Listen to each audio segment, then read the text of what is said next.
Hai sobat, gimana kabar kalian? Semoga disehatkan selalu dan banyak rezekinya, amin. Jangan lupa untuk berlangganan. Dengan Anda berlangganan, Anda menjadi orang pertama di channel ini yang memiliki hak istimewa. Pada kesempatan kali ini, Sabta Novel akan melanjutkan Tales of Herding Gods episode 196-200. Untuk melihat video selengkapnya, sahabat bisa kunjungi playlist yang telah Mimin sediakan. Yuk mari, kita berimajinasi bersama dan masuk ke alur ceritanya.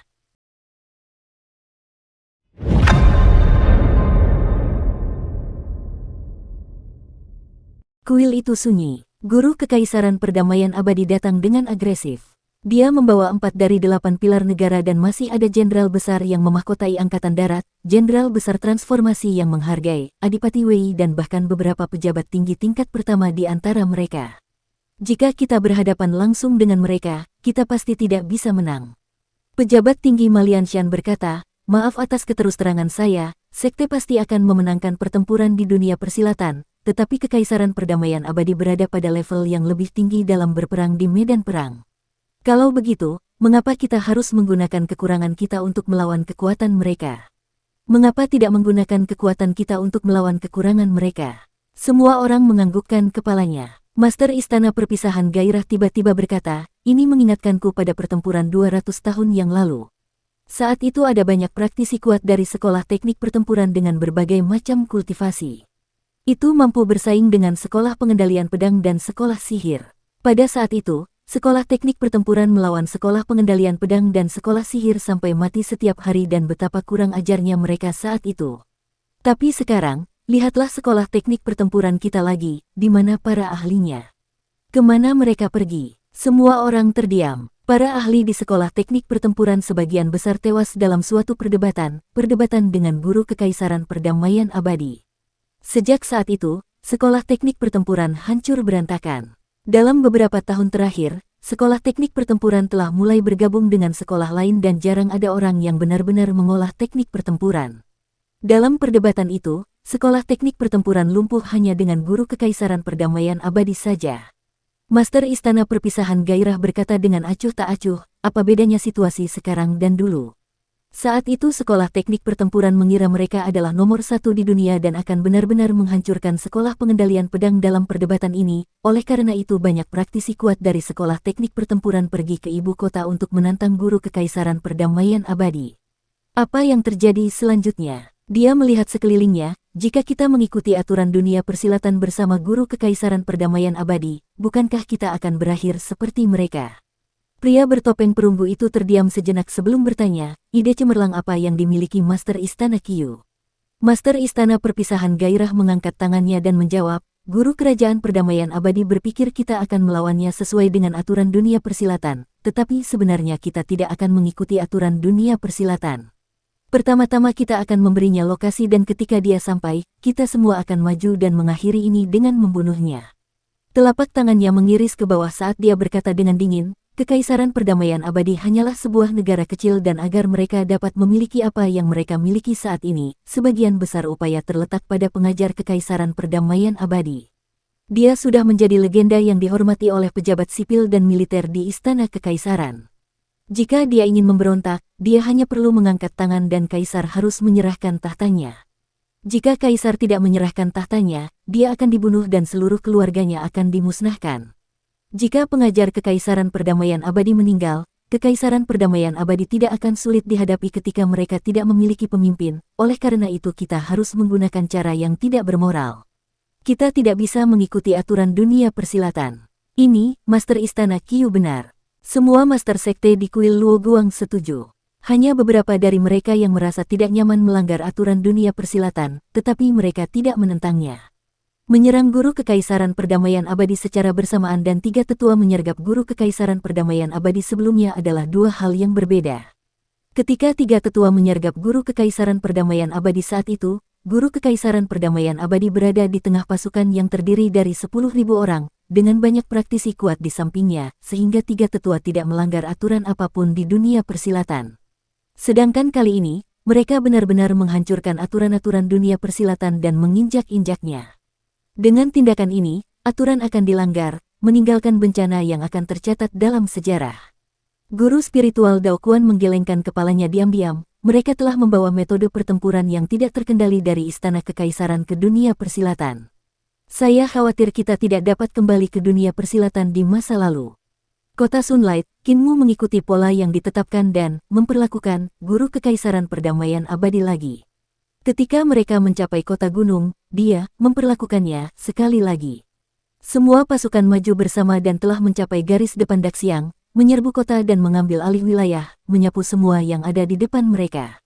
Ada banyak perairan di selatan tetapi tidak ada parit seperti Surging River, oleh karena itu, sulit bagi mereka untuk bertahan melawan pasukan kekaisaran perdamaian abadi. Kinmu sangat membantu kekaisaran perdamaian abadi dengan memanggil Raja Iblis Dutian untuk menghancurkan kota gelombang surga, lokasi strategis yang dibangun di atas parit tersebut. Namun, dia tidak bisa mengambil keuntungan dari hal itu. Pada hari kelima, Kinmu dan yang lainnya datang ke Exit City dan Exit City juga telah diambil alih. Tepat saat mereka memasuki kota, mereka melihat seorang pengemis mengenakan pakaian compang camping yang ditutupi tambalan, memegang mangkuk pecah dan menopang dirinya dengan tongkat. Ketika dia datang kepada mereka, Biksu Yunke meraba sakunya untuk melihat apakah dia punya uang receh. Hulinger mengeluarkan koin yang sangat banyak dan menyerahkannya kepada Yunke. Yunke mengucapkan terima kasih dan menaruhnya di mangkuk pengemis tua itu. Pengemis tua itu menggoyangkan mangkuknya dan koin di dalamnya bergetar saat dia menyeringai, "Kalian semua orang baik, kalian akan memiliki banyak anak dan kemakmuran yang besar. Guru kekaisaran, bolehkah saya mengganggu Anda untuk pergi ke Daxiang? Di kota Daxiang, pilihan kedua, para pahlawan dunia ini akan bertemu dengan guru kekaisaran di sana, kami akan menunggu kedatangan Anda." Guru kekaisaran perdamaian abadi meliriknya dan berkata dengan acuh tak acuh, "Mengapa kalian tidak bisa menunggu beberapa hari lagi? Jika kalian menunggu beberapa hari lagi, pasukanku akan dapat turun ke Dali dan bertemu dengan para pahlawan dunia ini di Dali, melemparkan tubuh mereka ke Laut Selatan untuk memberi makan ikan, sehingga kita tidak perlu repot-repot mengubur mereka, bukankah lebih baik?" Pengemis tua itu tertawa terbahak-bahak dan benar-benar terdengar 7 suara gerbang terbuka dari tubuhnya. Auranya meningkat drastis dan kultivasinya sangat padat. Jiwanya seperti dewa yang memandang rendah semua makhluk hidup. Itu adalah jiwa yang tidak tampak seperti dia hanya bertahan hidup karena orang-orang memberi sedekah dan seperti dewa yang disembah oleh semua makhluk hidup. Guru kerajaan bersikap heroik seperti biasanya, "Kota Daxiang, aku akan menunggu kedatanganmu." Tepat saat dia hendak pergi, dia tiba-tiba mendengar suara, "Tahan." Pengemis tua itu berjongkok dan menoleh ke belakang untuk melihat Kinmu dengan wajah bingung. Tanpa mengubah ekspresinya, Kinmu berkata dengan lembut, "Linger, ambil kembali uangnya. Dia jauh lebih kaya dari kita." Hulinger segera maju dan mengambil koin kelimpahan besar itu dari mangkuk yang pecah.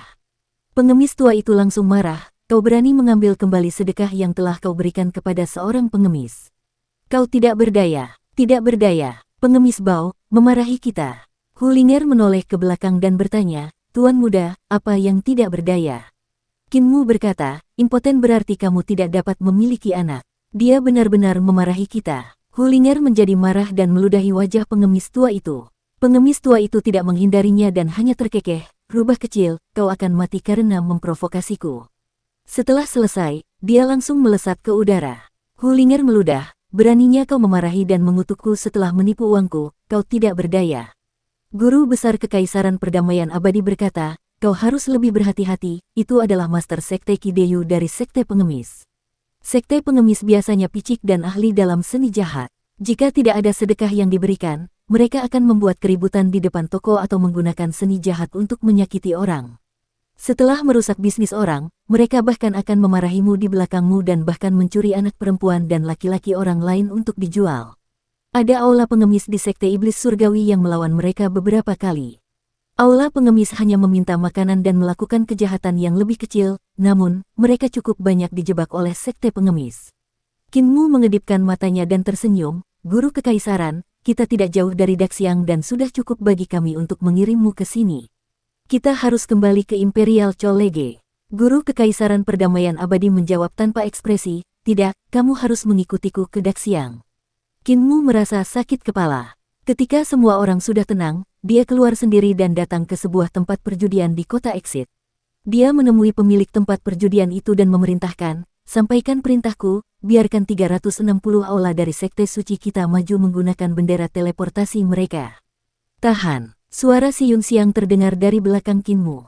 Kinmu menoleh dan melihat Si Yunxiang berjalan mendekat. Rasa malunya di masa lalu telah menghilang sedikit saat dia berkata dengan dingin, "Pemimpin Sekte Suci, jika kau melakukannya, kau akan menyeret Sekte Suci kita ke dalam bahaya juga.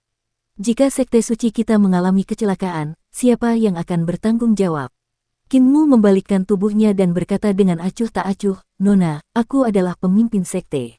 Si Yunxiang tersenyum manis, Santo Si Yunxiang memberikan penghormatan terakhirnya kepada pemimpin sekte.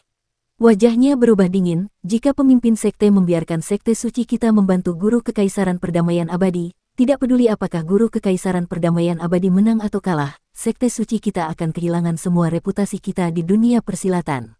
Kita akan diejek dan dipandang sebagai musuh oleh sekte lain. Kita tidak akan memiliki pijakan di dunia ini. Kinmu menggelengkan kepalanya, Sekte Suci sudah menjadi sekte iblis surgawi, jadi reputasi apa yang kita miliki? Orang-orang tidak akan memberi Anda pijakan, kita harus memperjuangkannya sendiri. Ini adalah kesempatan langka dan jika Sekte Suci tidak ikut serta, kita benar-benar tidak akan memiliki pijakan. Si Yunxiang memprotes, bagaimana jika Guru Kekaisaran Perdamaian Abadi menyerang Sekte Suci Surgawi kita setelah dia berurusan dengan semua sekte di dunia ini? Bisakah kamu bertanggung jawab atas hal itu? Kinmu meliriknya, aku akan bertanggung jawab. Ekspresi Si Yunxiang berubah lagi dan dia tiba-tiba tersenyum tipis, kamu adalah pemimpin sekte, jadi wajar saja kamu yang membuat keputusan. Si Yunxiang tidak akan berkata apa-apa lagi. Namun, jika pemimpin Sekte Suci melakukan kesalahan dan membiarkan Sekte Suci kita jatuh ke dalam bahaya, mungkin pemimpin sekte itu adalah pemimpin Sekte Suci kedua yang dibunuh oleh wanita suci itu. Kinmu mengerutkan kening. Pemimpin Sekte Suci Iblis Surgawi benar-benar posisi yang berbahaya yang dapat dibunuh kapan saja karena kesalahan. Si Yunxiang berkata dengan malu-malu, pemimpin sekte sebelumnya meninggal karena perbuatan cabulnya, dan pemimpin sekte saat ini dipukuli sampai mati hidup-hidup oleh wanita suci itu. Reputasi mereka berdua tampaknya tidak baik. Kinmu menggelengkan kepalanya dan melambaikan tangannya, Nona, Anda boleh mundur. Sampaikan perintahku, ke-360 kepala aula untuk maju ke depan sekaligus menggunakan bendera teleportasi. Undang juga kedua penjaga itu. Pemilik tempat perjudian itu membungkuk, sesuai perintah pemimpin sekte. Kinmu keluar dari tempat perjudian dan Si Yunxiang berdiri di luarnya. Ketika dia melihatnya keluar, dia mencibir, dipukuli sampai mati hidup-hidup. Kinmu menatapnya dan melangkah maju, apakah kamu mengikuti atau tidak? Si Yunxiang menyusulnya dan memutar matanya, apakah pemimpin sekte ingin menempatkan kitab suci iblis surgawi pendidikan agung di sekte terlebih dahulu, untuk berjaga-jaga jika kitab itu hilang setelah pemimpin sekte meninggal? Kinmu menghentikan langkahnya dan berbalik, berbicara dengan nada serius, kakak, kau bukan lawanku. Jika penilaianku salah, kedatanganmu untuk membunuhku hanya akan berakhir dengan terbunuhnya aku. Dia menggunakan ki vital untuk menggambar segitiga di langit, lalu menggambar garis lurus di tengahnya, ini kamu. Kemudian dia menggambar garis lurus lagi, ini aku. Seberapapun lebar sudutmu, garismu tidak akan sepanjang garisku. Kotak pedang di belakang Si Yunxiang bergerak dan terdengar suara berdenting dari dalam saat dia tersenyum manis, bagaimana kita tahu kalau kita tidak pernah mencobanya? Kinmu meletakkan kedua tangannya di belakang punggungnya saat dia melangkah maju, tidak perlu mencoba. Di alam yang sama, tidak ada yang bisa menjadi lawanku, bukan kamu, bahkan Imperial Preceptor. Dia menghentikan langkahnya dan menatap ke arah langit dengan sedikit rasa kesepian, akulah tubuh penguasa. Kinmu menundukkan kepalanya dan mendesah, satu-satunya tubuh penguasa di dunia. Si Yunxiang tertegun dan ingin bergerak namun dia terguncang oleh sikapnya yang mengesankan. Itu adalah aura kesepian karena menjadi tak terkalahkan. Tubuh penguasa, konstitusi macam apa itu? Apakah lebih kuat dari 4 tubuh roh agung? Dia berpikir dalam hati, mungkinkah Patriark memilih dia sebagai pemimpin sekte dan bukan aku karena dia adalah tubuh penguasa? Si Yunxiang menenangkan diri dan mengangkat matanya untuk melihat Kinmu yang telah berjalan jauh, aku tidak akan lebih lemah dari apa yang disebut tubuh penguasa. Para wanita dari keluarga si kita adalah pembunuh pemimpin sekte yang terlahir alami.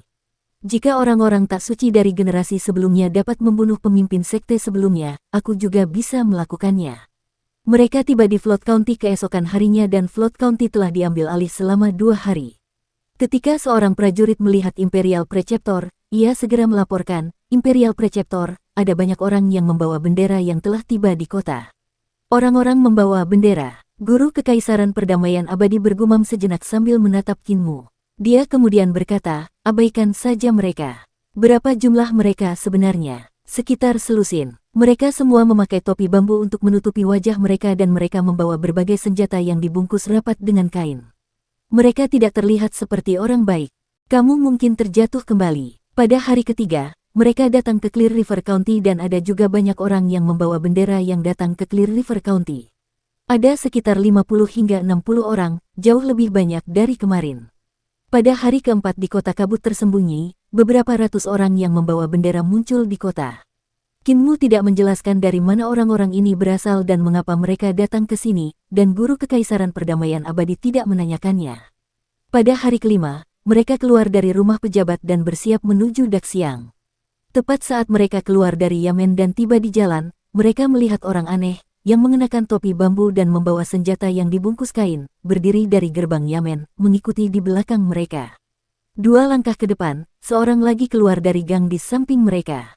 Orang itu juga mengenakan topi bambu yang didorong ke bawah. Di tangannya ada senjata yang dibungkus kain.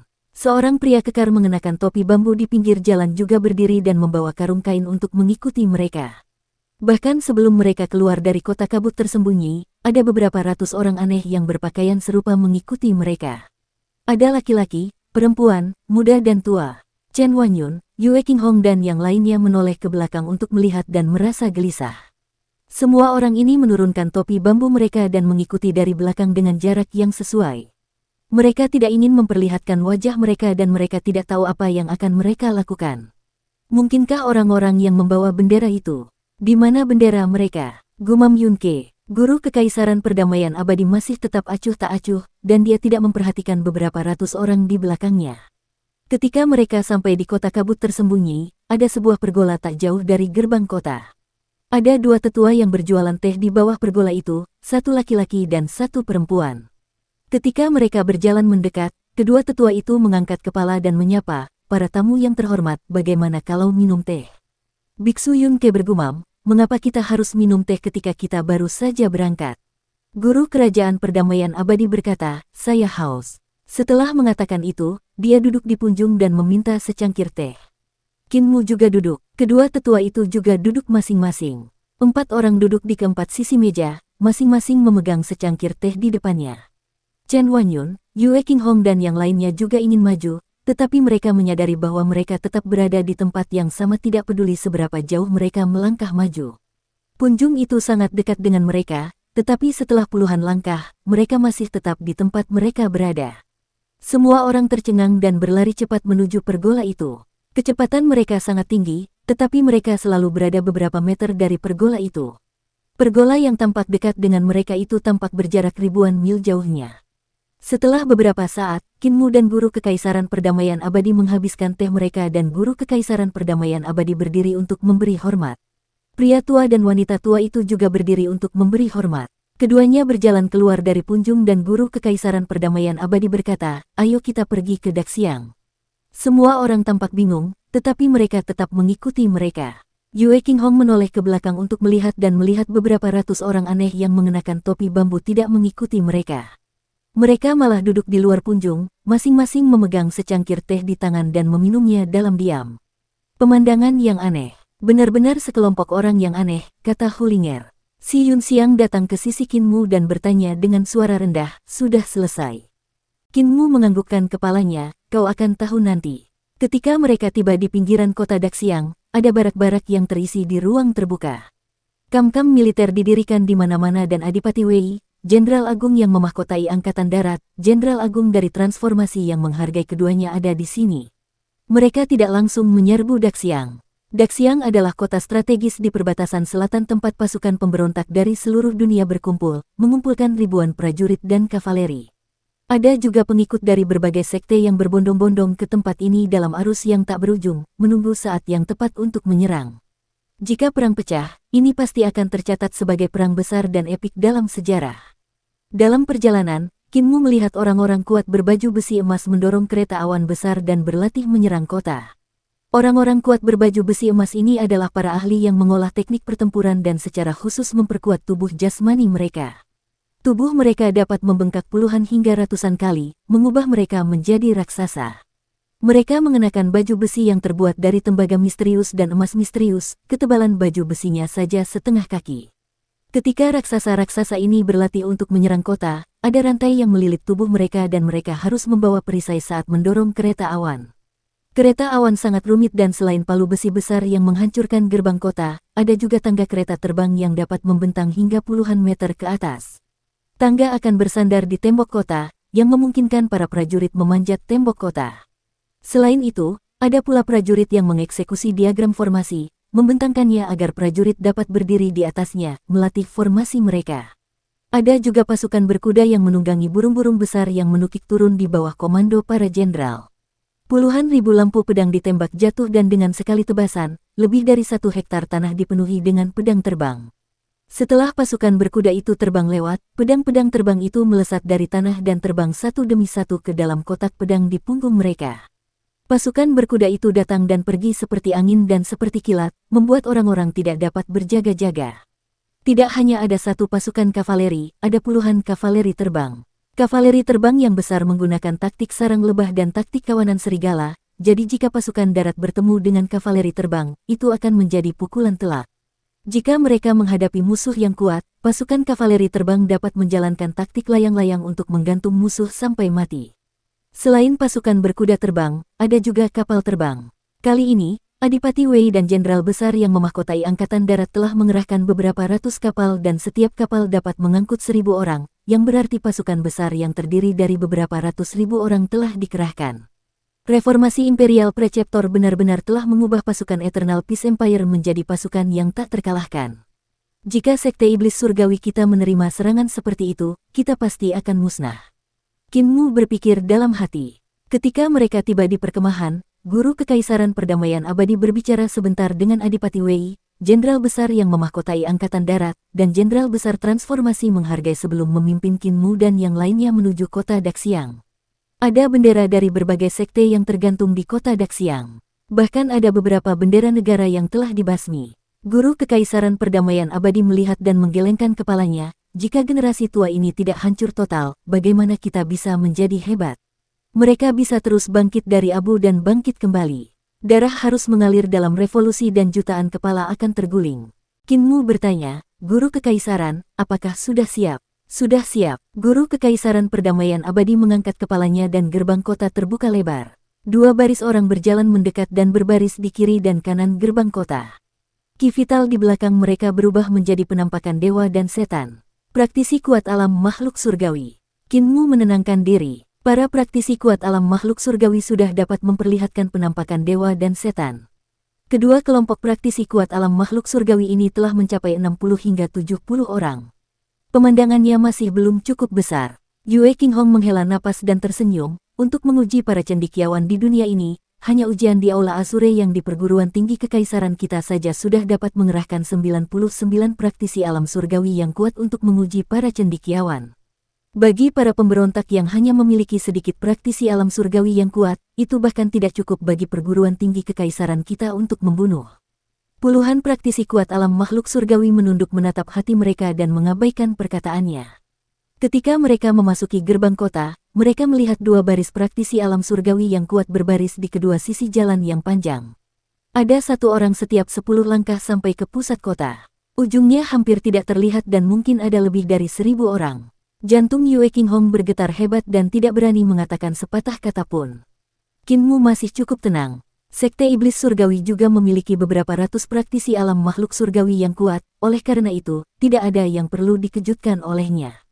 Tidak hanya sekte-sekte yang terlibat dalam pemberontakan ini, bahkan beberapa negara yang telah dibasmi pun ikut terlibat. Guru Kekaisaran Perdamaian Abadi melanjutkan dengan acuh tak acuh, dulu, untuk memenangkan hati orang-orang, aku tidak membunuh setiap praktisi kuat dari negara-negara ini, yang memungkinkan mereka untuk memberontak lagi. Selain sekte dan negara, ada juga beberapa keluarga terhormat dan kerusuhan dari keluarga terhormat ini tidak dapat diremehkan. Qin Mu membuat beberapa perhitungan. Di atas alam makhluk surgawi ada alam hidup dan mati, dan di atas alam hidup dan mati ada alam jembatan ilahi. Karena ada begitu banyak praktisi kuat alam makhluk surgawi, ini berarti jumlah praktisi kuat alam hidup dan mati tidak sedikit dan setidaknya akan ada 100 dari mereka. Sementara itu, mungkin akan ada lebih dari selusin praktisi kuat alam jembatan ilahi. Lebih dari selusin orang di tingkat Master Sekte ditambah para praktisi kuat dari Tanah Suci tersembunyi seperti Little Jade Capital, Guru Kekaisaran Perdamaian Abadi sekarang benar-benar mengirimkan kepalanya kepada mereka untuk dipenggal. Sedangkan untuk Kinmu dan yang lainnya, mereka tinggal memenggal kepalanya terlebih dahulu dan menggantungnya di pinggang mereka. Para praktisi kuat di kedua sisi jalan tampak serius dan tidak bersuara. Hanya langkah kaki Kinmu dan yang lainnya yang terdengar. Selain para praktisi seni dewa pemberontak yang ada di kota, sudah tidak ada seorang pun di sini. Tidak hanya itu, sebenarnya tidak ada bangunan di kota Daxiang. Semua bangunan diratakan dengan tanah dan bahkan fondasi bangunannya pun dibongkar. Kota itu kosong dan hanya ada puluhan ribu tentara di dalamnya. Mereka berada dalam formasi dan mereka semua juga terdiam, tidak mengatakan sepatah kata pun saat mereka melihat mereka. Berjalan di bawah tatapan puluhan ribu praktisi seni dewa sangat menegangkan. Bahkan Chen Wanyun yang terbiasa berperang pun gemetar, tidak mampu mengendalikan dirinya. Kinmu pernah melihat dewa sebelumnya dan bahkan mengencingi patung dewa itu sehingga dia tetap tenang. Dia merasakan tekanan tetapi dia tidak kehilangan ketenangannya. Pusat kota juga telah direnovasi. Rumah bangsawan kota telah lenyap tanpa jejak dan digantikan oleh panggung tinggi yang memiliki beberapa ribu anak tangga. Panggung itu berjarak puluhan meter dari tanah dan bahkan lebih tinggi dari menara kota, tampak seperti gunung kecil. Kinmu melangkah maju dan hatinya sedikit bergetar. Peron itu tidak tampak seperti gunung kecil, melainkan gunung. Ada yang memindahkan seluruh gunung dan menempatkannya di tempat semula istana penguasa kota sebelum membentuknya menjadi bentuk seperti sekarang. Ketika mereka sampai di anak tangga paling bawah, mereka berjalan perlahan dengan kecepatan tetap. Akhirnya, ketika mereka sampai di puncak gunung, mereka mendapati puncak gunung itu telah rata dengan tanah. Penampakan agung para dewa dan setan berdiri menjulang tinggi, tetapi semua penguasa sekte tidak terlihat dimanapun. Kinmu mengamati dengan seksama dan melihat para master sekte ini berdiri di telapak tangan penampakan dewa dan iblis atau duduk di jantung alis dewa dan iblis. Tak satu pun dari mereka menyentuh lantai. Mereka semua berada tinggi di langit, memberikan tekanan luar biasa pada Kinmu dan yang lainnya. Keberadaan pada level master kultus ini terlalu kuat. Ada seorang wanita cantik berdiri di ujung jari penampakan dewa, menatap ke bawah ke arah Guru Kekaisaran Perdamaian Abadi dari atas. Dia berkata dengan suara lembut, "Pria nomor satu di bawah dewa, Guru Kekaisaran Dinasti saat ini, kau sebenarnya tidak membawa pembantu." Penampakan dewa ini memiliki rupa seorang penganut Tao. Penampakannya setinggi 300 yard dan matanya seputih salju seolah-olah terbuat dari cahaya berwarna putih. Seekor ular besar melingkari tubuhnya dan seekor kura-kura hitam berada di bawah kakinya. Angin sepoi-sepoi bertiup dan panji di belakang punggungnya berkibar tertiup angin sepoi-sepoi. Si Yun Xiang melihat pemandangan ini dan hatinya sedikit berdebar. Dewa yang diubah oleh ki vitalnya telah disempurnakan menjadi bentuk padat, alam yang dekat dengan dewa. Kinmu tidak begitu paham di area ini dan hatinya bimbang. Ia lalu bertanya, "Kakak, jika seseorang tidak memiliki keempat anggota tubuhnya tetapi ketika menggunakan mata ketiga untuk melihatnya, ia sangat mampu dan tampak seperti dewa yang mengagumkan dan tak tertandingi, memancarkan cahaya ilahi yang menyilaukan orang. Bagaimana alam ini dibandingkan dengan alam wanita ini?" Si Yun Xiang juga tidak begitu mengerti hal ini dan tidak menjawab. Tiba-tiba, Guru Kekaisaran Perdamaian Abadi menoleh dan aura yang tak terkendali meledak. Hasratnya untuk bertarung meluap dari tubuhnya. "Apakah kamu pernah melihat orang seperti itu?" Kinmu terkejut dengan ledakan tiba-tiba hasrat bertarungnya dan berkata, "Dia adalah tetuaku." Sudut mata Guru Kekaisaran Perdamaian Abadi berkedut, "Yang lebih tua lagi. Sepertinya kamu punya banyak yang lebih tua." Kinmu tersipu. Agak berlebihan, hanya ada 9 orang tua seperti itu. Guru Kekaisaran Perdamaian Abadi tercengang. Apakah ke-9 orang itu seperti bisu? Jika demikian, asal-usul guru kultus iblis surgawi ini sedikit menakutkan. Masih ada 9 orang yang sepertiku, jalanku tidak akan sepi. Guru Kekaisaran Perdamaian Abadi tersenyum puas. Kupikir tidak ada orang lain selain aku yang telah melangkah ke anak tangga ini. Sekarang, hatiku tiba-tiba merasa tenang. Kinmu menatapnya dengan rasa ingin tahu dan tiba-tiba bertanya-tanya apakah dia akan dipukuli sampai mati jika dia menggunakan mata langit hijau untuk menatap Guru Kekaisaran Perdamaian Abadi sekarang. Dia sungguh ingin tahu apakah Guru Kekaisaran Perdamaian Abadi adalah sosok yang sama dengan kepala desa. Namun, dia tidak dapat melihat melalui Guru Kekaisaran Perdamaian Abadi. Dia tidak dapat melihat melalui kultivasi orang ini dan juga tidak dapat melihat melalui sifatnya. Ada banyak hal yang bertentangan dengan orang ini. Kalau dia menggunakan mata surga hijau untuk melihatnya, dia mungkin akan marah. Guru kerajaan, kepala istana sedang berbicara padamu, mengapa kau tidak membalas? Qin Mu melihat ke arah sumber suara dan melihat orang yang berbicara itu berjalan menuruni peron. Dia mengenakan topeng perunggu yang sangat unik. Topeng itu memiliki fitur wajah yang berlebihan, termasuk telinga yang panjang dan lebar, hidung seperti paruh elang, mulut yang besar, dua mata seperti pilar, alis yang lebar, lubang di dahi yang tampaknya disiapkan untuk mata lainnya. Suatu ketika Qin Mu melihat dahi di balik topeng itu, dan memang ada mata di sana. Ada mata di antara kedua alis orang ini. Teknik apa ini? Dia sedikit tercengang. Guru Kekaisaran Perdamaian Abadi menoleh ke arah pria bertopeng perunggu itu, dan tatapannya melewatinya, mendarat pada Master Istana Pemisah Gairah Qiyu Diei. Master Istana Qiyu dari Istana Pemisah Gairah, teknik pedang surgawi pemisah kebencian rahasia milikmu setara dengan seni pedang yang diwariskan oleh dewa. Tatapan matanya tertuju pada orang berikutnya. Penguasa kastil kereta perang Che Zhengli, penguasa kastil Giok Yu Qingsheng, penguasa kastil hitam Li Fei. Teknik penguasa kastil C adalah segel iblis misterius hukum surga, teknik untuk menyegel jalur iblis sekte Dao. Teknik penguasa kastil Giok adalah teknik transformasi naga 5 serangga, yang mengubah serangga berbisa menjadi naga. Penguasa kastil Li, kau memurnikan racun, tetapi untuk apa teknikmu, aku tidak yakin. Castle Lord Li terkekeh. Masih ada teknik yang tidak diketahui Imperial Preceptor. Teknikku disebut Poison Transforming Tree Immortals Mystery Teknik, yang bagus dalam mengubah racun menjadi kekuatan. Tatapan mata Guru Kekaisaran Perdamaian Abadi tertuju pada orang lain. Guru spiritual Dao Kuan selalu mengobati penyakit dan menyelamatkan orang, jadi mengapa Anda juga bergabung dengan para pemberontak? Lebih dari 10 tahun yang lalu, karena banjir dari Sungai Surging, wabah menyebar ke seluruh wilayah selatan. Guru spiritual mengobati orang-orang dan memberikan obat-obatan gratis, sehingga mendapatkan reputasi yang baik di seluruh dunia. Saya ingin mengundang Anda untuk menjadi pejabat di Imperial College, tetapi Anda menolaknya, sehingga Anda hanya diberi gelar guru spiritual. Guru spiritual Dao Kuan berkata dengan sungguh-sungguh, kita tidak bisa bekerja sama jika jalan kita berbeda. Guru Kekaisaran, saya harus menolak tawaran Anda saat itu karena saya dapat melihat bahwa Anda dan saya adalah orang-orang yang berada di jalan yang berbeda. Anda terlalu kejam, ingin melenyapkan semua sekte di dunia, jadi saya tidak punya pilihan selain menghentikan Anda. Guru Kekaisaran Perdamaian Abadi terdiam. Saya melenyapkan semua sekte di dunia agar dapat menyembuhkan lebih banyak orang. Apakah Anda melihat bagaimana keadaan saya? Guru spiritual Dao Kuan berkata, Anda melakukannya dengan sangat baik. Awalnya, hanya ada sedikit apoteker di dunia ini, tetapi sekarang mereka seperti bulu pada sapi. Bahkan kapal terbang pun ditugaskan untuk membawa apoteker dan anak-anak tabib, sehingga wabah sulit menyebar. Namun, selama bertahun-tahun ini, semua dokter yang diajarkan di Imperial College adalah dukun dan tidak ada satupun dari mereka yang dapat dianggap sebagai tabib dewa. Anda tidak dapat membantah hal ini.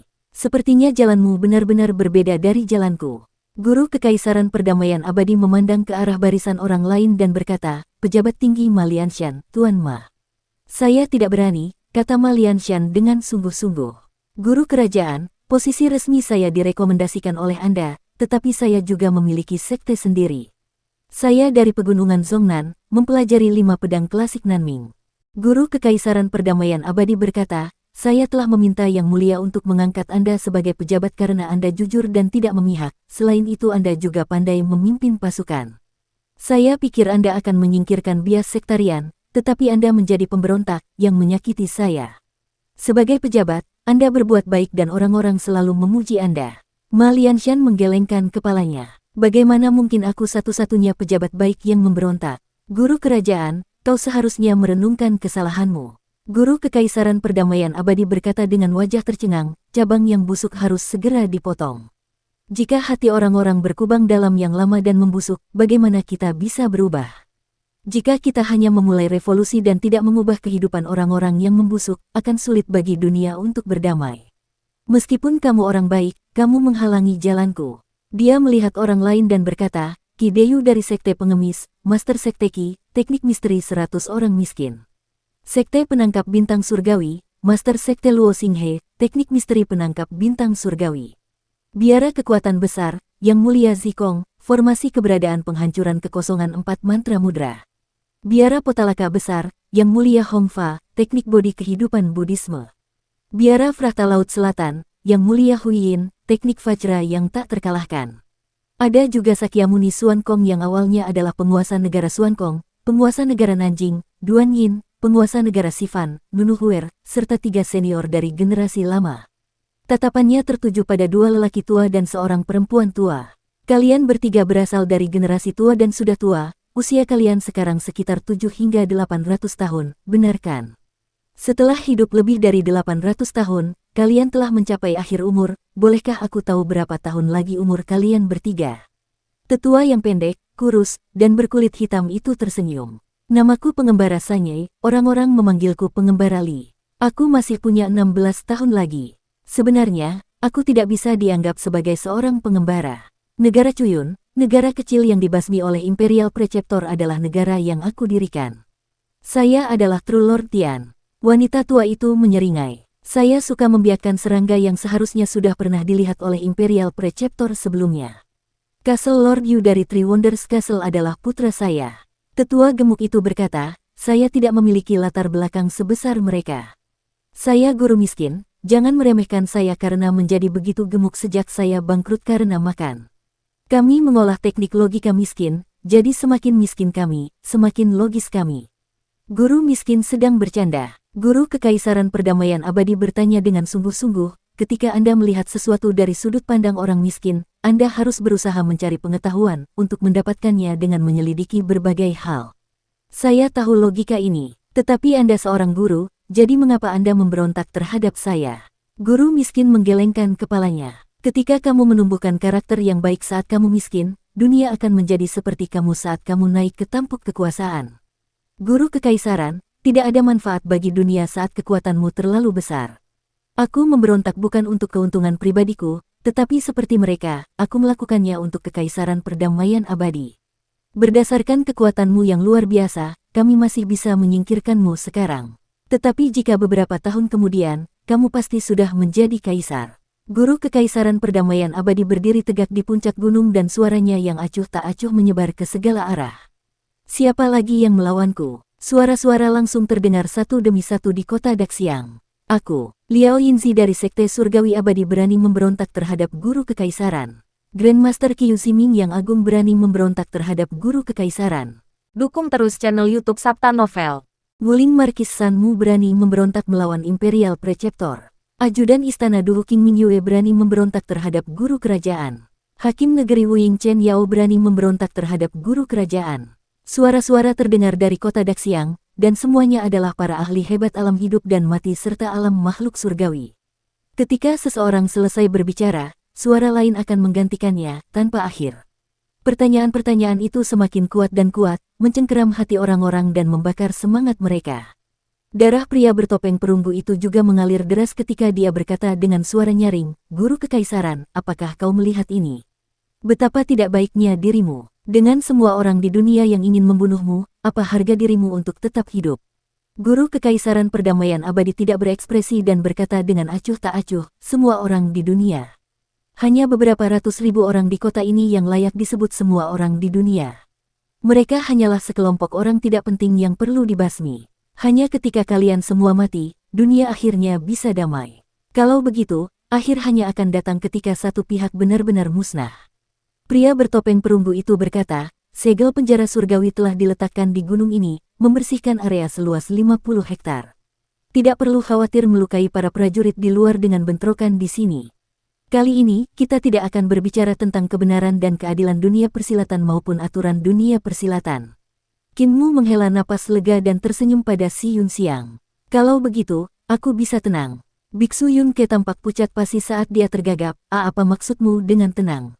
Kita terjebak dalam segel dan akan menjadi yang pertama mati karena getarannya. Apakah kamu masih ingat kota Heaven Wave? Pertempuran ini pasti akan beberapa kali lebih mengerikan daripada yang terjadi di kota Heaven Wave. Yue King Hong dan yang lainnya juga berwajah pucat. Hanya sebagian kecil kekuatan sihir Raja Iblis Dutian yang turun dalam pertempuran di kota Gelombang Surga, melawan Master Sekte Penunggang Naga dan praktisi kuat lain setingkat Master Sekte, namun skala kehancurannya tak terbayangkan. Bahkan naga kilin yang sangat kuat pun tidak dapat menahan pukulan semacam itu. Jika pertempuran besar terjadi di sini, kehancurannya akan berkali-kali lipat. Akan tetapi, area seluas 50 hektar itu semuanya disegel, Artinya denyut yang dibentuk oleh para praktisi kuat yang bertarung di sini akan memantul ke sana kemari, mengacaukan segalanya. Jika saat itu tiba, bahkan kilin naga akan menjadi daging cincang. Pada saat itu, bendera-bendera besar tiba-tiba berkibar meninggalkan kota dan membentang selamanya di kejauhan, membentang hingga puluhan mil. Pria bertopeng perunggu dan yang lainnya yang berdiri tinggi memperlihatkan perubahan ekspresi yang besar saat mereka melihat ke atas. Bendera-bendera besar yang panjangnya puluhan meter berkibar ke atas dan menutupi perkemahan musuh. Tersembunyi di bawah mereka adalah kavaleri dan prajurit yang tak terhitung jumlahnya. Pria bertopeng perunggu itu hendak berteriak agar mereka berhati-hati ketika bendera-bendera besar tiba-tiba berkibar dan 360 bendera besar muncul di kota itu. Orang-orang aneh yang mengenakan topi bambu dan membawa karung kain tiba-tiba melambaikannya, dan pasukan Kekaisaran Perdamaian Abadi yang berjumlah puluhan ribu tiba-tiba muncul di kota Daxiang. Baru pada saat itulah suara pria bertopeng perunggu itu terdengar, berjaga-jaga. Namun, sudah terlambat. Ketika 360 orang aneh itu menggulung bendera besar mereka, makhluk-makhluk dengan wajah-wajah ganas muncul. Mereka memegang senjata, dan niat membunuh mereka mengalir ke langit. Di bawah bendera, raksasa berbaju besi emas muncul bersama kereta perang awan. Di belakang kapal terbang besar itu, binatang perunggu sudah mulai memuntahkan api yang berkobar sementara burung-burung besar mengepakkan sayap mereka dan menimbulkan badai. Saat bendera-bendera besar itu tergulung dan mengecil, suara pembantaian sudah mulai terdengar. Pedang-pedang tajam keluar dari sarungnya, dentingnya bercampur dengan suara gemuruh yang menggetarkan dunia. Momen ini terasa berlalu sangat lambat, begitu lambatnya hingga perubahan ekspresi setiap orang dapat terlihat, dari ganas menjadi jahat, dari kosong menjadi ketakutan. Pedang terbang meledak dengan cahaya darah saat mengiris tubuh manusia, menumpahkan darah ke udara. Ada juga keindahan yang aneh pada saat kepala dipisahkan dari leher. Transformasi gajah. Sebuah teriakan terdengar dan memecah momen ketika waktu seakan membeku. Seorang perwira di infanteri berteriak dan ribuan prajurit infanteri pun berteriak. Tubuh mereka bergoyang saat mereka berubah menjadi raksasa berkepala gajah, menyerbu ke arah pasukan pemberontak dan menghancurkan mereka. Sementara itu pasukan kavaleri terbang telah membubung ke angkasa dan kini menukik ke bawah, sambil menembakkan pedang terbang yang tak terhitung jumlahnya bagai hujan. Labu botol api. Di atas kapal terbang, sebuah perintah diberikan, dan para prajurit di sana mengeluarkan labu merah yang tingginya setengah dari manusia. Ketika mereka menarik gabusnya, api yang berkobar langsung menyembur dari kapal terbang, membakar para penjaga di tembok kota, mengubah banyak orang menjadi manusia yang terbakar. Ledakan. Sekelompok pria kuat berbaju besi emas mendorong kereta perang awan dan menginjak-injak prajurit yang tak terhitung jumlahnya di sepanjang jalan saat mereka dengan kejam menghancurkan tembok kota, menghancurkannya, dan manusia yang terbakar jatuh dari atas.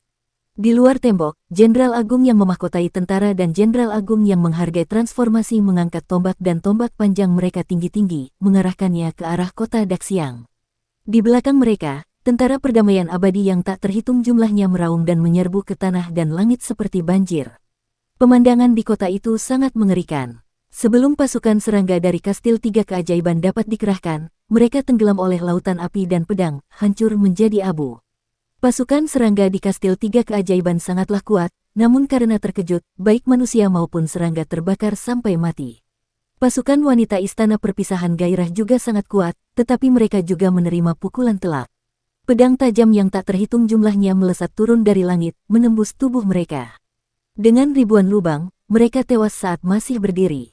Saat tubuh mereka ambruk, pedang-pedang tajam yang telah menembus mereka telah kembali ke kotak pedang yang dibawa oleh pasukan kavaleri di punggung mereka.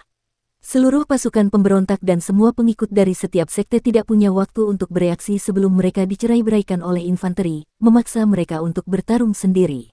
Akan tetapi, tidak peduli seberapa tinggi kultivasi mereka, kepala mereka langsung terpenggal saat mereka dikepung oleh formasi prajurit Kekaisaran Perdamaian Abadi. Kekuatan tempur pengikut sekte jauh melampaui kekuatan prajurit, tetapi kerja sama tim mereka buruk, jadi mereka tercerai-berai hanya dengan satu serangan. Tentu saja, ada orang-orang di antara pasukan pemberontak yang dilatih untuk bekerja sama, tetapi mereka lengah. Begitu pasukan tercerai-berai, sudah terlambat untuk melakukan apapun. Ini jelas merupakan pembantaian, dan itu dicapai melalui serangan mendadak di bawah bendera teleportasi kultus iblis surgawi. Bagi mereka yang menghadapi hal seperti itu, hanya ada satu akhir, pemusnahan total. Di atas gunung, pria bertopeng perunggu itu gemetar. Dua pilihan, Guru Kekaisaran Perdamaian Abadi memberi mereka dua pilihan, satu adalah dihancurkan oleh pasukan Kekaisaran Perdamaian Abadi. Mereka akan didorong ke Laut Selatan dan dibunuh sampai orang terakhir, yang merupakan aturan Kekaisaran. Pilihan lainnya adalah mengikuti aturan dunia persilatan, menantang Guru Kekaisaran Perdamaian Abadi dan bertarung sampai mati. Mereka selalu berpikir bahwa mereka harus memilih di antara kedua pilihan ini dan tidak pernah menyangka akan menghadapi keduanya pada saat yang bersamaan. Guru Kekaisaran Perdamaian Abadi ingin menghajar mereka sampai mati dan juga membasmi pasukan pemberontak. Kapan Sekte Iblis Surgawi mulai bergantung pada Istana Kekaisaran? Teriak Master Istana Pemisah Gairah. Kapan Tanah Suci tertinggi dari jalur Iblis menjadi anjing Istana Kekaisaran? Rahasia kebencian berpisah pedang surgawi gairah berpisah istana mengharuskan hati nurani untuk bebas dari emosi, tidak memiliki cinta, kebencian, gairah, dan permusuhan untuk mencapai kerangka berpikir tertinggi dalam keterampilan pedang. Hanya ketika hati tidak memiliki benda asing di dalamnya, ia dapat memantulkan orang lain seperti cermin yang jernih, tanpa cacat. Akan tetapi, saat Master Istana Perpisahan Gairah Qiu Diei melihat murid-muridnya dibantai, kerangka berpikirnya menjadi terganggu. Ini bukan masalah kecil. Guru Kekaisaran Perdamaian Abadi menyadarinya, dan ki vital di ujung jarinya berubah menjadi cahaya pedang. Cahaya itu meluas secara eksponensial dan mencapai tenggorokannya dalam sekejap. Bukan hanya hati Master Istana Pemisah Gairah yang kacau, tetapi hati semua orang juga. Ketika Guru Kerajaan Perdamaian Abadi bergerak ke arah Master Istana Pemisah Gairah, tidak ada yang berhasil menghentikannya. Kita akan mati, pikiran ini muncul di hati Chen Wanyun dan yang lainnya. Gunung ini disegel sebagai bagian dari 50 hektar segel penjara surgawi sehingga denyut nadi tidak akan keluar dan hanya memantul ke sana kemari. Saat Guru Kekaisaran Perdamaian Abadi bentrok dengan mereka akan diinjak-injak hingga berkeping-keping. Sebelum Guru Kekaisaran Perdamaian Abadi bergerak, sebuah bendera besar muncul di depan Qin Mu dan rekan-rekannya, menutupi tubuh mereka. Dengan hentakan, bendera itu lenyap bersama orang-orang dan naga kilin. Saat berikutnya, Qin Mu dan yang lainnya muncul di kaki gunung. Chen Wanyun, Yun Ke, dan Yue Qinghong menatap orang aneh di samping mereka yang mengenakan topi bambu. Saat ini dia sedang mengibarkan bendera besar lagi. Ratusan orang aneh mengelilingi gunung ini dalam sebuah lingkaran sementara bendera besar mereka berkibar-kibar menutupi seluruh gunung. Sebuah suara kuno terdengar, maju. Wuih, ratusan bendera berkibar, dan saat bendera-bendera itu berkibar, gunung di bawah mereka menghilang bersama dengan para eksistensi tingkat Master Kultus, termasuk Guru Kekaisaran Perdamaian Abadi. Hanya sebidang tanah putih yang tersisa di mana gunung itu berada, dan di tanah tersebut terdapat rumah bangsawan kota yang hancur. Chen Wanyun, Yun Ke, dan yang lainnya bingung ketika mereka melihat orang-orang aneh itu menaikkan bendera mereka lagi, menutupi kelompok mereka. Sebelum Chen Wanyun dan yang lainnya sempat tersadar, sebuah bendera besar menutupi mereka. Mereka hanya merasakan dunia berputar sebelum kaki mereka kembali menjejak tanah. Saat itulah mereka melihat bahwa mereka telah meninggalkan pertempuran di kota Daxiang dan tiba di puncak gunung di dekatnya. Puncak gunung ini sangat tinggi, dan angin kencang bertiup kencang, membuat pakaian mereka berdesir. Di samping mereka berdiri beberapa ratus orang aneh yang mengenakan topi bambu. Chen Wanyun dan yang lainnya menahan keterkejutan di hati mereka dan saling memandang. Mereka adalah praktisi kuat Sekte Iblis Surgawi, apa yang akan mereka lakukan dengan menculik kita? Sekte Iblis Surgawi yang sangat misterius adalah tempat suci nomor 1 di jalur iblis. Tempat suci jalur iblis ini selalu beroperasi secara rahasia, dan Istana Kekaisaran Perdamaian Abadi telah menyelidikinya berkali-kali, tetapi mereka tidak pernah menemukan banyak informasi yang dapat dianggap berguna. Kalau kali ini kultus iblis surgawi mau membantu Guru Kekaisaran Perdamaian Abadi dan bahkan membawa kelompok kecil mereka keluar dari tempat Guru Kekaisaran Perdamaian Abadi sedang bertempur, itu pasti sudah merencanakan sesuatu.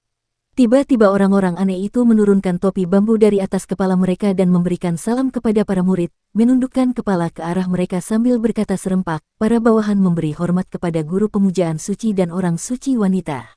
Chen Wanyun dan yang lainnya kebingungan dan merasa gelisah di hati mereka ketika melihat para praktisi kuat dari Sekte Iblis Surgawi itu membungkuk dan memberi salam kepada muridnya. Biksu Yun Ke segera menutup matanya dan berteriak, aku tidak melihat apa-apa. Aku tidak melihat wajah kalian, jangan bungkam aku. Pada saat ini, sebuah suara yang familiar terdengar di samping mereka, bangunlah, tidak perlu formalitas. Terima kasih, Master Sekte Suci. Orang-orang aneh itu berdiri dan Chen Wanyun beserta yang lain menatap orang yang berbicara itu dengan wajah heran. Orang terlantar pertama yang masuk ke Imperial College, akademisi kekaisaran pertama di Imperial College, Kinmu, adalah master aliran setan dari Heavenly Devil Cult. Wajah Kinmu tampak lembut saat dia tersenyum pada mereka. Jika akademisi adalah pemimpin sekte iblis, lalu siapakah wanita suci iblis? Yue Qinghong bertanya dengan suara gemetar. Si Yun Xiang tersenyum malu padanya, dan rambut Yue Qinghong berdiri tegak. Direktorat Aula Cahaya tersembunyi di Imperial College, Direktorat Jian Sansheng. Bahkan Direktorat Chen Yunting dari Aula Elemen Arai. Chen Wanyun melihat Master Balai Pedang dan Master Balai Formasi, yang membuat hatinya hancur saat dia bergumam, kita pasti akan mati, kita mati. Biksu Yunke berteriak dengan marah, kau pasti akan mati setelah melihat wajah asli mereka, tetapi mengapa kau harus menyebutkan nama mereka juga? Aku memejamkan mataku, tetapi sekarang setelah mendengar nama mereka, aku juga akan mati. Master Balai Pedang melirik ke arah mereka berempat dan bertanya, Master Sekte Suci, sekarang setelah mereka melihat wajah kita yang sebenarnya, haruskah kita membungkam mereka demi keselamatan? Biksu Yunke segera membuka matanya dan menatap Kinmu sambil tersenyum. Akademisi, guru Sekte Suci, kita teman sekelas, dan kau bahkan pernah mengalahkanku sebelumnya, apakah kau sudah melupakannya? Suster Fox, ingat berapa banyak uang yang telah kuberikan padamu, bisakah kau membantuku? Hulinger memiringkan kepalanya dan mengibaskan ekornya untuk menunjukkan bahwa dia tidak berdaya. Kinmu menghibur, jangan khawatir cendekiawan Yun, semua orang juga tenang saja, masih ada aku di sini. Dia menoleh dan berkata kepada Master Balai Pedang, mereka semua adalah teman sekelasku di Imperial College. Kau bisa bertanya kepada mereka apakah mereka bersedia bergabung dengan sekte suci kita, dan jika tidak, kau bisa menguburkan mereka di tempat perbukitan hijau dan air jernih ini. Kinmu kemudian menoleh untuk menghibur teman-temannya. Jangan khawatir, aku akan menyelesaikan ini. Biksu Yunke ketakutan setengah mati dan rambutnya berdiri tegak. Untung saja dia botak, kalau tidak, bahkan rambut di kepalanya pun akan berdiri. Kinmu berbalik dan berkata, Aula Pedang, saat kau membunuh mereka nanti, jangan lakukan itu di depanku. Wanyun, Qinghong, jangan khawatir juga, kami bukanlah penjahat kejam seperti yang lainnya di jalan iblis, taruh hatimu kembali ke perutmu, kau akan baik-baik saja. Tarik pedangmu lebih cepat dan minimalkan rasa sakit mereka. Aku sudah mendengarmu. Biksu Yunke berteriak, Aula Pedang, jangan datang, aku sudah menjadi bagian dari sekte iblis, bagian dari sekte suci. Yue Qinghong dan Chen Wanyun saling berpandangan. Yue Qinghong bertanya dengan suara rendah, kakak, apa yang harus kita lakukan? Chen Wanyun ragu sejenak sebelum berkata, bagi sekte iblis surgawi untuk membantu guru kekaisaran kali ini, itu berarti sekte iblis surgawi adalah bagian dari istana kekaisaran, tidak ada ruginya bergabung dengan sekte iblis surgawi. Dan jika kita tidak bergabung, sudut matanya berkedut, tetapi dia tidak mengatakan apapun lagi. Yue Qinghong menghela napas lega. Tidak ada ruginya bergabung dengan sekte iblis surgawi. Kami akan bergabung. Karena dia sudah berkata demikian, tentu saja budak serigala itu tidak punya hal lain untuk dikatakan. Yue Qinghong mengedipkan matanya dengan polos ke arah Si Yun Xiang. Nona, jika kami tidak bergabung dengan sekte suci, kalian pasti tidak akan menyentuh kami, kan? Si Yun Xiang tertawa pelan. Ketua sekte itu baik hati, dia hanya bercanda dengan kalian. Biksu Yunke menghela napas lega dan bergumam, biksu kecil tahu itu lelucon. Akademisi, kau bercanda tadi, kan? Akademisi. Kinmu terkekeh dan tidak mengatakan apa-apa. Wajah Yunke berubah pucat. Kinmu datang ke tebing dan melihat ke arah gunung lain, yang berjarak beberapa mil dari sini. Tempat itu adalah tempat guru kekaisaran perdamaian abadi dan selusin eksistensi tingkat master sekte bertarung. Segel penjara surgawi yang dipasang oleh pria bertopeng perunggu dan yang lainnya telah ditembus, lubang-lubang muncul satu demi satu. Ada badai yang mengerikan keluar dari lubang-lubang itu, menciptakan angin kencang yang menerbangkan potongan-potongan hutan, menyapu pepohonan yang tak terhitung jumlahnya ke langit dan mencabik-cabiknya menjadi berkeping-keping. Pertarungan di puncak gunung itu terlalu mengerikan. Itu adalah pertarungan hidup dan mati antara eksistensi tingkat master sekte. Meskipun mereka begitu jauh dan segel penjara surgawi di antara mereka, sensasi mengerikan masih bisa dirasakan. Suara mendesing, angin kencang kembali bertiup, dan baru sekarang Chen Wanyun dan yang lainnya menyadari mengapa angin begitu kencang ketika mereka baru saja mendarat di gunung. Angin kencang di sini sebenarnya diciptakan oleh pertempuran yang terjadi beberapa mil jauhnya. Kekuatan angin semakin kuat dan kuat, menekuk pohon-pohon di pegunungan sekitarnya. Hembusan angin datang silih berganti, Begitu satu hembusan angin berlalu, hembusan angin lain sudah datang dari arah lain. Pohon-pohon yang patah kembali bengkok lagi, sementara yang lain patah menjadi dua. Gunung itu seharusnya sudah hancur. Kinmu melihat tanah tempat makhluk-makhluk mengerikan itu berbenturan semakin rendah, hingga pada dasarnya datar seperti dataran. Karena jaraknya yang sangat jauh, Kinmu dapat melihat pertempuran itu dengan menggunakan mata langit hijau, tetapi tidak terlalu jelas. Ini karena kecepatan orang-orang yang saling beradu itu terlalu cepat, yang membuat mata langit hijau sulit menangkap jejak gerakan mereka, apalagi gerakan mereka. Kinmu hanya bisa menggunakan jejak yang ditinggalkan oleh pergerakan mereka untuk menentukan berapa banyak orang yang masih berada di gunung. Keberadaan lain dari level Master Kultus telah jatuh. Hati Kinmu sedikit bergetar. Yue Qinghong melihat sekeliling dan melihat para praktisi kuat dari Sekte Iblis Surgawi berdiri di puncak gunung dengan diam, mengamati pertempuran dari jauh. Mereka tidak berniat untuk maju dan membantu, yang membuatnya bingung. Kalian tidak akan membantu. Tidak, Kinmu menjelaskan. Guru Kekaisaran Perdamaian Abadi dapat menyelesaikan ini sendirian. Serangan diam-diam dari 3 monster tua dari generasi lama dapat melukai Guru Kekaisaran Perdamaian Abadi yang berada di pasukan 10.000 orang. Jika Guru Kekaisaran Perdamaian Abadi yang melakukan serangan diam-diam, hampir tidak akan ada seorang pun yang dapat menandinginya. Cara Sekte Iblis Surgawi kita dapat membantunya adalah dengan menciptakan kesempatan baginya untuk bergerak. Begitu para pemimpin sekte kehilangan semangat mereka, itu adalah saat terbaik bagi Guru Kekaisaran untuk melancarkan serangan diam-diam. Tak peduli apakah itu sekte nomor 1 dari jalur iblis yang membantu Guru Kekaisaran Perdamaian Abadi atau Sekte Iblis Surgawi yang menggunakan bendera teleportasi untuk memindahkan pasukan perdamaian abadi, mereka mampu mengguncang hati semua eksistensi tingkat master sekte dengan membantai semua pengikut sekte, mempengaruhi pikiran mereka dan melemparkan mereka ke dalam kekacauan. Sekalipun hati mereka tidak kacau dalam waktu lama, ini sama saja dengan kematian di hadapan eksistensi seperti Guru Kekaisaran Perdamaian Abadi. Meskipun orang-orang dengan kekuatan tingkat master sekte biasanya adalah ahli hebat alam jembatan ilahi, ada yang lemah dan ada yang kuat di alam jembatan ilahi. Itu seperti yang dikatakan oleh Guru Kekaisaran Perdamaian Abadi. Dia adalah seseorang yang tidak memiliki kelemahan di setiap alam, tidak peduli seberapa lebar sudut orang lain, garis mereka tidak akan pernah sepanjang garis lurusnya. Kultivasinya melampaui orang lain dan kemampuannya juga melampaui orang lain. Dalam situasi serangan mendadak, pada dasarnya tidak ada seorang pun yang dapat menandinginya atau bahkan menerima satu gerakan pun darinya. Ini sama seperti di kota Heaven Wave ketika Raja Iblis Dutian bertarung melawan Mute. Raja Iblis Dutian terbunuh dengan satu serangan, dan serangan itu adalah serangan diam-diam. Kinmu memperkirakan bahwa Guru Kekaisaran Perdamaian Abadi dapat memanfaatkan saat-saat ketika para praktisi kuat itu kehilangan semangat untuk menyingkirkan 4 dari mereka.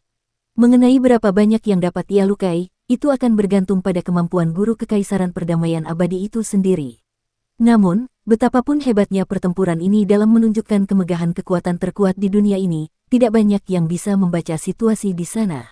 Dengan hanya beberapa ratus orang yang hadir, mungkin hanya penjaga kiri dan kanan yang bisa memahami setiap gerakan orang-orang yang hadir di medan perang.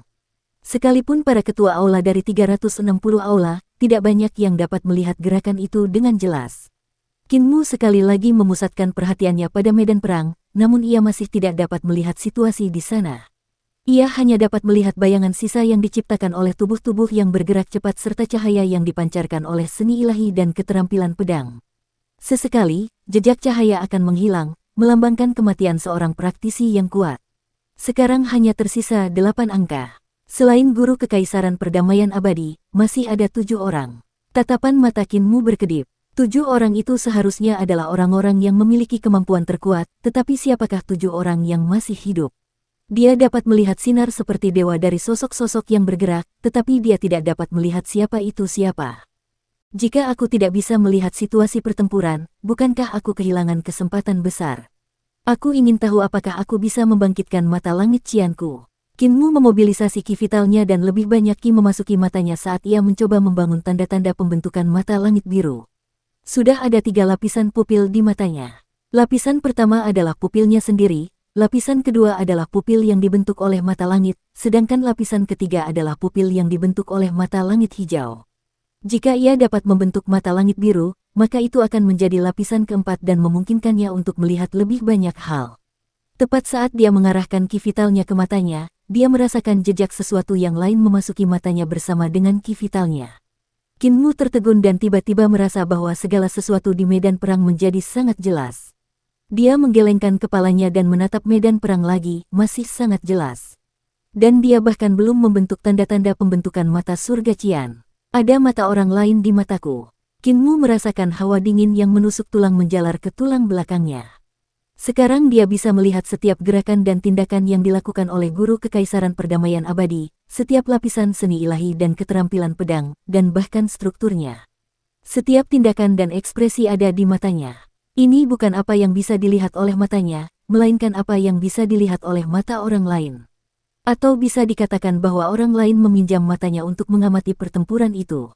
Siapakah yang meminjam matanya untuk mengamati pertempuran? Tiba-tiba dia teringat ketika dia memanggil Raja Iblis Dutian di kota Heaven Wave, kesadaran dan kekuatan sihir Raja Iblis Dutian telah menggunakan tubuhnya sebagai media untuk memasuki patung Dewa Iblis, meledakkan jantung alisnya. Percikan api telah mengalir keluar dari jantung alisnya, melonjak ke dalam patung Dewa Iblis saat dia mengeksekusi teknik 3 eliksir tubuh penguasa. Saat mengedarkan teknik tersebut, ia merasakan sesuatu memasuki tubuhnya bersama dengan sirkulasi ki vital. Ketika murid-murid Sekte Gunung Agung tiba dan melaksanakan perintah penarikan iblis, meskipun tidak dapat mengusir Raja Iblis Dutian, Kinmu merasa pemanggilan terputus ketika perintah penarikan iblis menyinari tubuh Raja Iblis Dutian. Kesadaran dan kekuatan sihir yang mengalir keluar dari tubuhnya telah terputus. Ini berarti masih ada sebagian kesadaran dan kekuatan sihir Raja Iblis Dutian di tubuh Kinmu. Kalau begitu, orang yang tinggal di tubuhku dan meminjam mataku untuk mengamati pertempuran ini tidak lain adalah Raja Iblis Dutian. Kinmu sedikit ketakutan. Di mana sebenarnya kesadaran Raja Iblis Dutian bersembunyi di dalam tubuhnya? Mengapa dia tidak merasakan kelainan apapun saat dia mengolah teknik 3 eliksir tubuh penguasa selama ini? Apa yang direncanakan Raja Iblis Dutian? Nenek Si memiliki master kultus iblis Litian Sing di tubuhnya, jadi jika dia mendapatkan Raja Iblis Dutian di tubuhnya, itu akan menjadi lelucon yang hebat. Kinmu tetap diam. Merupakan hal yang baik baginya untuk membiarkan Raja Iblis Dutian meminjam matanya untuk mengamati pertempuran. Ini memungkinkannya untuk mengamati situasi di medan perang serta seni ilahi yang dilepaskan para ahli. Ini dapat memperluas wawasannya secara eksponensial. Yang masih ada di dalam diriku hanyalah sebagian dari kesadaran dan kekuatan sihir Raja Iblis Dutian. Tidak peduli seberapa kuat dia tidak akan sekuat itu. Selama aku bisa menemukannya, aku pasti bisa menyingkirkannya. Aku seharusnya tidak memberitahunya tetapi berpura-pura tidak tahu apa-apa. Dia akhirnya bisa melihat pertempuran itu dengan jelas. Pedang milik Guru Kekaisaran Perdamaian Abadi bukanlah pedang fisik, melainkan pedang yang dibentuk oleh ki vitalnya, yang senantiasa berubah, berkumpul, dan menyebar sesuai keinginannya. Cahaya yang menyala-nyala berkobar di sekujur tubuhnya seolah-olah dia adalah dewa, dan Kinmu ingat melihat sinar semacam ini juga di tubuh kepala desa. Saat Guru Kekaisaran Perdamaian Abadi mengeksekusi keterampilan pedang, bahkan bentuk pedang paling dasar pun tampak sangat rumit dan menakjubkan. Dalam keterampilan pedangnya, tidak hanya bentuk-bentuk pedang dasar yang dipelajarinya, tetapi juga perhitungan dan transformasi yang bahkan lebih rumit. Pedang Dao dari Sekte Dao. Kinmu tercengang. Dia bisa melihat bayangan pedang Dao Sekte Dao dalam keterampilan pedang Guru Kekaisaran Perdamaian Abadi. Itu adalah teknik perhitungan yang sangat rumit. Jika seseorang mengambil simbol yin yang misalnya, siapapun dapat menggambar sebuah lingkaran, tetapi tidak semua orang dapat menghitung proporsi lingkaran yang dipotong oleh garis lengkung tersebut. Ini melibatkan bentuk pertama dari Sekte Dao, trik yin dan yang datang dan pergi dalam 2 mode. Untuk mencapai datang dan perginya yin dan yang, menggunakan kitab suci misteri tertinggi sangatlah penting. Yin dan yang datang dan pergi dalam 2 mode melepaskan kekuatan terbesarnya saat seseorang menghitung angka yang tak terbatas. Jika seseorang ingin mencapai level yang lebih tinggi, mereka harus menghitung hingga desimal Sukong dan Qingjing. Guru Kekaisaran Perdamaian Abadi memiliki pencapaian yang sangat mendalam dalam matematika. Kinmu berpikir dalam hati. Jika aku tahu, aku akan berkonsultasi dengannya mengenai kitab suci misteri tertinggi saat kita menuju ke selatan. Orang-orang yang berselisih dengan Guru Kekaisaran Perdamaian Abadi adalah 3 tetua, Guru Miskin, Pengembara Li, dan Tuan Sejati Tian. Mereka pantas disebut sebagai praktisi terbaik dari generasi lama. Sinar yang terpancar dari tubuh mereka membuat mereka tampak seperti 3 dewa kuno, dan masing-masing dari mereka memiliki keterampilan unik mereka sendiri. Kuas besar di tangan Guru Por seperti sikat namun bulu-bulunya sangat panjang, membuatnya tampak seperti pengocok ekor kuda, akan tetapi, transformasinya lebih sedikit daripada pengocok ekor kuda. Pengembara Li adalah seorang kultivator pedang dan menguasai keterampilan pedang. Keterampilan pedangnya sangat rumit, tetapi masih kalah dengan keterampilan guru kekaisaran perdamaian abadi. Keterampilan pedangnya terdiri dari 14 bentuk pedang dasar, jadi meskipun keterampilan pedangnya luar biasa, keterampilan pedangnya sudah ketinggalan zaman. Usianya telah lanjut namun ia masih tetap di tempat yang sama. Yang disempurnakan oleh Dewa Sejati Tian adalah serangga berbisa, mengubahnya menjadi berbagai jenis naga aneh. Misalnya, ada naga lipan surgawi yang panjangnya 300 yard, ulat sutra surga yang disempurnakan menjadi ulat sutra naga, ular hijau yang disempurnakan menjadi naga banjir hijau, dan banyak jenis serangga lain dengan bentuk aneh. Sekalipun makhluk berbisa ini kuat, mereka tetap saja berjatuhan dari langit akibat serangan pedang guru kekaisaran perdamaian abadi, terbunuh satu demi satu.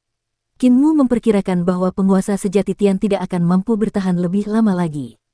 Selain ketiga orang ini, masih ada 4 orang lainnya. Di antara mereka adalah Kideyu dari Sekte Pengemis yang memiliki teknik 100 misteri miskin yang sangat unik. Tubuhnya dapat menjelma menjadi bentuk fisik atau tidak berwujud sesuai keinginannya, memungkinkannya untuk muncul dan menghilang tanpa diduga. Teknik 100 misteri miskin berarti bahwa dia tidak memiliki apapun, dan itu adalah teknik yang sangat unik. Orang lain yang telah menyelamatkan hidupnya sejauh ini adalah guru spiritual Dao Quan.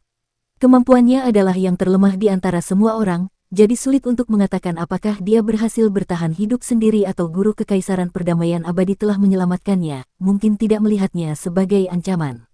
Orang ketiga adalah Yang Mulia Zikong dari Biara Kekuatan Besar. Kekuatan formasi keberadaan penghancuran kekosongan 4 mantra mudra sangat luar biasa, tetapi di bawah pedang guru kekaisaran perdamaian abadi, biksu senior yang telah mencapai daunnya ini dipenuhi luka-luka dan tidak memiliki banyak kekuatan tersisa. Orang keempat adalah pria bertopeng perunggu. Serangannya paling kuat, dan juga paling membingungkan Qin Mu. Pria itu terutama menggunakan seni ilahi, dan ketika seni itu meletus, akan muncul gambar 9 naga. Gambar-gambar itu tampak seperti 9 naga sungguhan yang melesat maju dengan kekuatan yang luar biasa. Ada banyak sekali transformasi dalam 9 naga ini. Mereka berisi semua jenis seni ilahi ofensif dan defensif, serta seni yang mengendalikan api dan air dan seni yang mengembangkan yin dan yang. Kekuatan api itu bisa ganas dan juga kuat, tetapi juga penuh dengan perubahan. Tidak peduli apakah itu menyerang, bertahan, atau bahkan memurnikan, pria bertopeng perunggu itu bisa melakukannya sesuka hati. Selanjutnya, ia telah mengolah hingga ke-9 naga itu mendekati bentuk fisik. Teknik Raja 9 Naga. Ini adalah teknik keluarga Ling Sang Kaisar. Hanya mereka yang memiliki garis keturunan kaisar yang dapat mengolahnya.